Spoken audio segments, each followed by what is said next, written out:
What's going on, guys? This is the old game. Welcome back to another episode of the Pasta Show. So, this is a kind of a thing I'm gonna do with the Pasta Show. Every week before the last week, no matter if it's like 2-day week or 1-day week or 3-day week, uh, the last few days of the month, I will try to upload the pasta of the month and me narrating it. Unless it's really long, like Pen Pal or something, I probably won't do it. But this one was a manageable length. So yeah, going to be doing this pasta of the month. It's called A Small Piece of Lead. It's pretty different from any creepypasta I've read, even though I hear it's similar to an actual novel or other story. But anyways, let's begin the pasta show with this thing.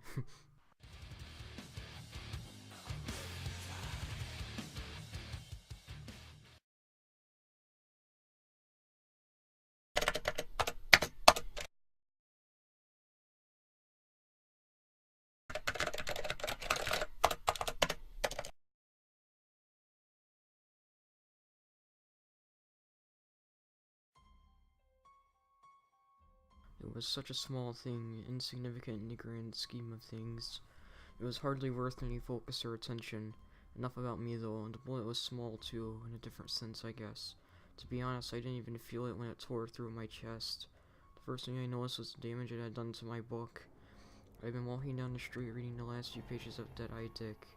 I was just at the part about Will Fairchild's parachute, or lack thereof, when it happened. There was a loud bang. Before I could even register the sound, the pages of the book I had been reading exploded outward and spilled out onto the street. People scattered, but I was too busy reaching for the pages before the wind could steal them away. I sank to my knees and reached for the papers. For some reason I couldn't breathe. At first I thought it was a car backfiring, but when I looked up, I saw a teenager around my age, speeding away in a black SUV. It wasn't until I looked down and saw the hole in my chest that I connected all the dots. I had been shot. The last thought that went through my head was, the book, how did it end? As far as last thoughts go, it was a bit lackluster. I haven't really thought profoundly on what my last thought should have been, but I was hoping for something a little more poignant to come forward in that moment. I collapsed onto my face and was dead within seconds, so it goes. My story should have ended there, out on the pavement with blood spilling out of me, but it didn't. You could call it unresolved issues binding me to this mortal coil. Well, I think it was really just interest. I wanted to see what happened next. I died there, but I didn't stop existing. I watched as police cordoned off the area with tape and tried to discourage rubberneckers. It didn't work. The sidewalk was soon crowded with people trying to see over the shoulders of the police that were on the scene. The police tried to get witness statements, but nobody had anything noteworthy to say. I saw a black car speeding off, and that was it. The weight of it all slammed down on me like 1,000 bricks. I was dead. I lingered there for a few hours trying to make sense of it all, but I couldn't piece it together. How did this happen? How could this happen? I had, I had so much I wanted to do, so much I needed to do. I had a family. I broke down only a few feet away from my body. It was then while I was crying that I shifted. One moment I was laying on the street, curled up in the fetal position. The next moment I was in my house. I don't know how much time had passed. I assumed a couple of days, judging by the house's appearance. It looked disheveled. Dust began to form and the counters were cluttered. I began to look for my parents, wondering if there was some way I could communicate with them. I spent a few weeks with them. I kept hoping that they would come to some form of acceptance about my death, or at least move on. They didn't. I screamed at them, begged for them to hear me, supplicated to God for some reprieve. Nothing.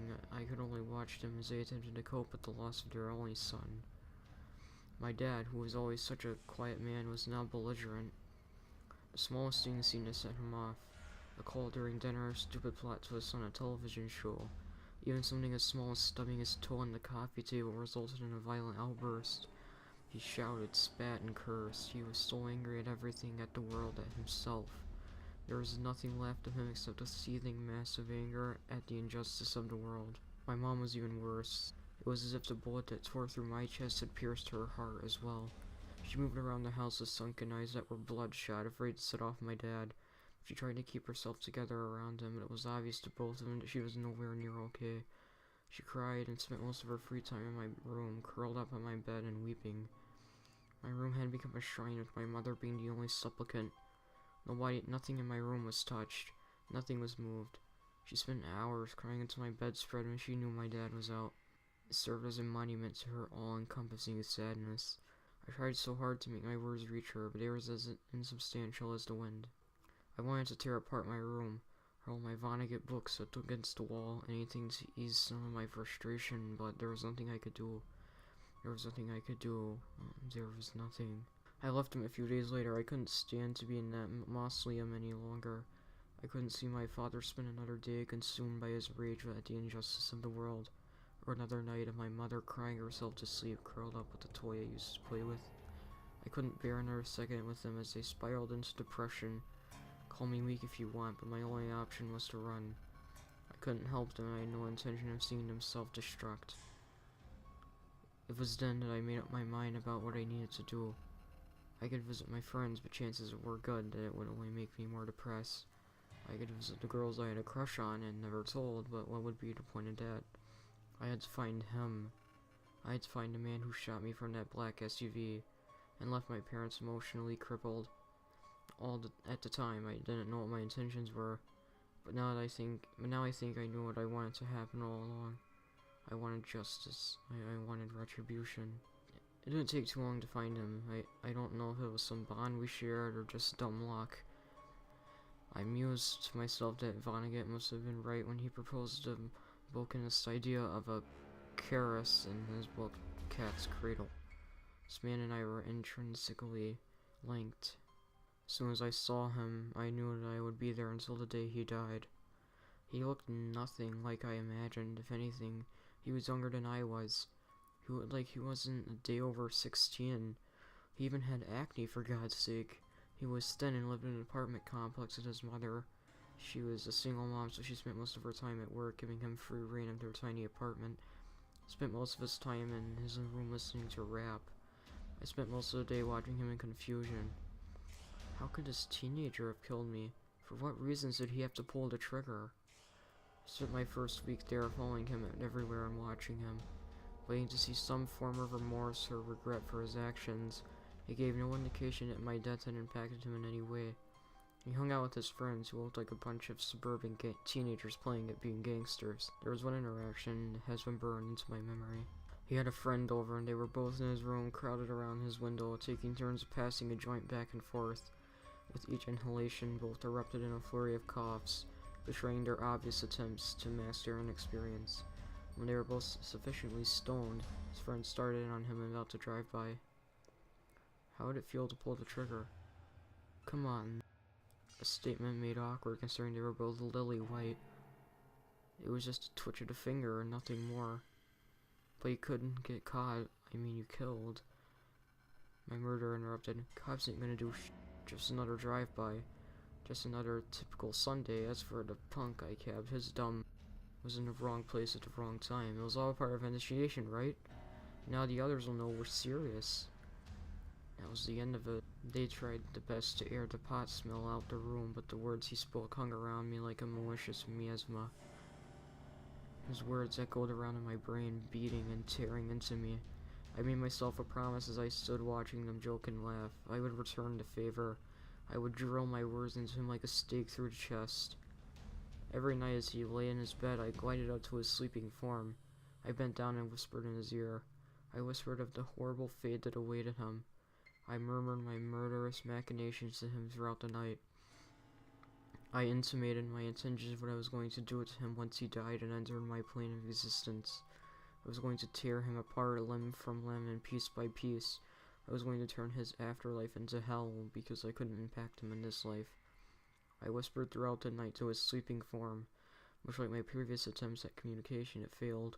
He gave no indication of having heard me, but that didn't stop me from doing it. It was a cruel compulsion. It gave me a reason to exist. I spent the day haunting him and thinking of wretched words to whisper to him at night. The change was almost imperceptible at first. I had been whispering his sins into his ears for a week now, and I was just about ready to give up and resign myself to my fate when it happened. On the 8th night, my killer rolled over in his sleep and I heard the faintest sound. Sounded like a whimper, some pain response to my tireless labors. That one action, that small sound, caused me to redouble my efforts. Was I able to reach him somehow? I managed to intimate a message to someone. I was ecstatic. Maybe with time I could learn to control this gift. I had to keep talking to him. I had to keep tormenting him. The thought never crossed my mind to return to my parents and attempt some form of reconciliation or help them move on. I was too busy with this man who had put me in this position. I think that's my greatest regret in all of this. I had an opportunity to try and help my parents move on, but instead I chose to torment my killer. As time went on, he began to sleep more fitfully. He would toss and turn as my words echoed unheard into his ears. He began eating less and less. He would pick at his food enough to trick his mother into believing he was eating. He began to grow thin. Still, I whispered my midnight maledictions to him. He stopped hanging out with his wannabe gangster friends. He became withdrawn and stopped speaking to people as he grew more and more reserved. Still, I whispered my curses and invectives. He would sneak off at times during the day, wiping away his tears. At night, he would break down, crying into his pillow in an attempt to smother the sound. Still, I whispered. He wasn't the only one that was beginning to crumble away. My metamorphosis began as something almost imperceptible. Started with my skin beginning to crack. Tiny fissures spread along my flesh, revealing decaying tissue underneath. My skin turned mottled and gray. I couldn't see my entire body, but I was certain that if I could, it would be similar to that of a moldering corpse. I reasoned that it was an effect of my body decomposing. My ghostly form was still linked to my body in some way. As it rotted, so did my current form. I wondered what would happen to me if enough time passed. Might I be reduced to mummified remains, or would the worms pick me apart, leaving me a skeleton? Either way, it didn't matter to me. I was too busy tormenting him. I wouldn't stop. I couldn't stop. I continued my malevolent midnight mantras to him for 2 more weeks before the end came. I had started whispering to him at all hours of the day by then. He hadn't left his room at all that weekend. He was set in darkness as I told him of my hatred from him, and how it would be better if he died. Upon uttering those words, the floodgates shattered. My words couldn't reach him, but maybe my sentiments did. He shot up from his bed as if galvanized and began tearing down posters, throwing stuff around the room, and venting his emotions. His mom heard the commotion and began knocking on his door. He ran across the room and locked the door before she could open it. She asked him what was wrong, and that was when he began his confession. The words spilled out of him like blood from a bullet hole. He wept. I killed him. I didn't mean to. I said I had to do something to prove I wanted into the gang. I would be willing to do anything for them. I thought if I pulled the trigger but missed him, it would be good enough. It was an accident. I swear I didn't mean to shoot him. I didn't. Oh God, I didn't. I could almost hear the gears in her brain turning to try and connect the dots. It only took a few seconds before there was a loud thud on the other side of the door as she collapsed under the weight of his revelation, her breath stolen away from her. He began tearing apart his closet and looking for something. He found it and returned to the bed, cradling the object like it was a precious gift. The gun looked heavy in his grip, almost comically large in its small hands. He sat down and thumbed the safety off. I was surprised he could even manage that through his tears. He turned the gun back and forth in his hands as if trying to figure something out. He must have reached a conclusion because he took a deep breath, wiped away his tears, and spoke. "I'm sorry, Mom." A quote from Cat's Cradle reverberated through my mind upon hearing those words. Now I will destroy the whole world. Was this what I wanted? He turned the barrel towards himself and raised it to his head. He wrapped his lips around the cold steel and I could hear his teeth chattering and clicking against the barrel. The sound of the hammer being fanned back brought everything into a twisted and sobering light. He was going to kill himself. I should feel happy, but all I felt was sickness in my stomach. It felt like there was something lodged in my throat, but no amount of swallowing could dislodge it. I didn't want to see this. I didn't want to know how this would end. I turned to leave, but there was something in my way. It stood in front of the door and blocked off my retreat. The being was hard to describe, and the best explanation I can give it was that it was staticky and blurry. I couldn't make out a definite form, but it seemed vaguely humanoid in appearance. The air around it shimmered like I was looking at hot asphalt on a desert road. I didn't have much time to examine it, as it spoke as soon as I was sure I had seen it. It's too late to turn away now. Watch what happens next, knowing that there is little to no difference between him pulling the trigger and you. I felt myself being turned toward the boy on the bed. I didn't see the entity move, but I felt it exerting its influence over me. I couldn't turn away. I watched as he struggled to breathe around the gun in his mouth. His mother wailing drowned out his whimpering. He closed his eyes and I knew what was coming next. I couldn't turn away. I couldn't shut my eyes. He squeezed the trigger. I stood watching over his body. He was pitched back over his bed. There was a small dribble of blood coming from the wound. He twitched spasmodically as the last little spark of life he had in him was extinguished. I heard his mother ramming the door in an attempt to break through. It was too late for him. He was gone. It was too late for me as well. A staticky figure approached me and I knew that my time here was almost done. I just had one last question I wanted answered. How did it end? I meant the book, Dead-Eye Dick. The transparent being shifted, and although I couldn't see its face, I knew that it was smiling. It told me how it ended, and I wept bitter tears. I told the thing that I was ready. His form shifted into what I assumed was a nod. I was ready to leave this world. I felt myself floating up, and I let myself be taken. I sank into myself and began to weep again. I thought I wanted revenge, but this all felt wrong. I had taken his life just like he'd taken mine.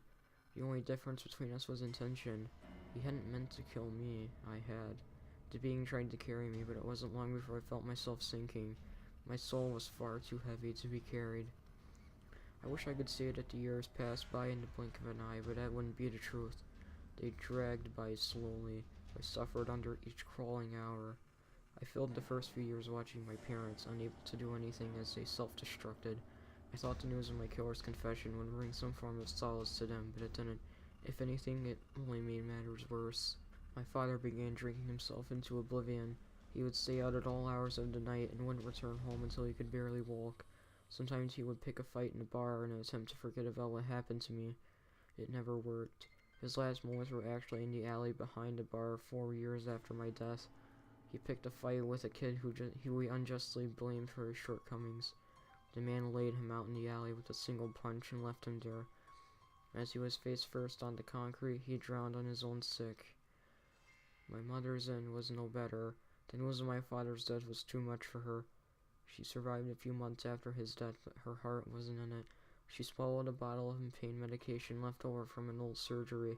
She spent her last moments on my bed waiting to overdose with an old sweater I used to wear across her lap. As the end approached, she reached out as if she could see me standing only a few feet away from her. She couldn't. If she did, she would have cried out in terror. I had deteriorated so much by that point that I wasn't even recognizable. My stomach had become tumescent and my flesh began weeping a milky substance. My eyes had completely withered in my head, but I could still see. My skin has become leathery and cracked, but I can still feel. The worst part of it all is that I know I am stuck here. The afterlife has been barred to me. I am trapped here, left to watch the world that I no longer care about. It took a few more years for me to figure it out. By this time, all my friends had passed away and I had nothing to occupy my time except my thoughts. I finally figured out why I looked this way. It had nothing to do with my corpse. My appearance was directly impacted by my interaction with the boy who killed me. It wasn't due to my body decomposing. It was my soul rotting.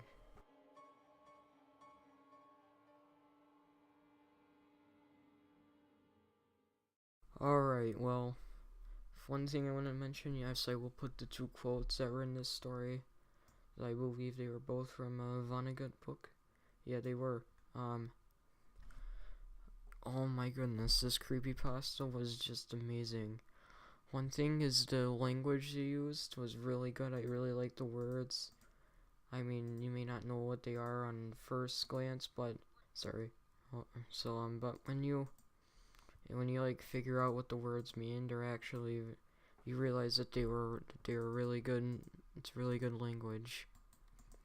So I don't really have much else to say. A pretty good idea of a story. I think, yeah, it was pretty good. I like the ending. Just a lot of things about this creepypasta is good.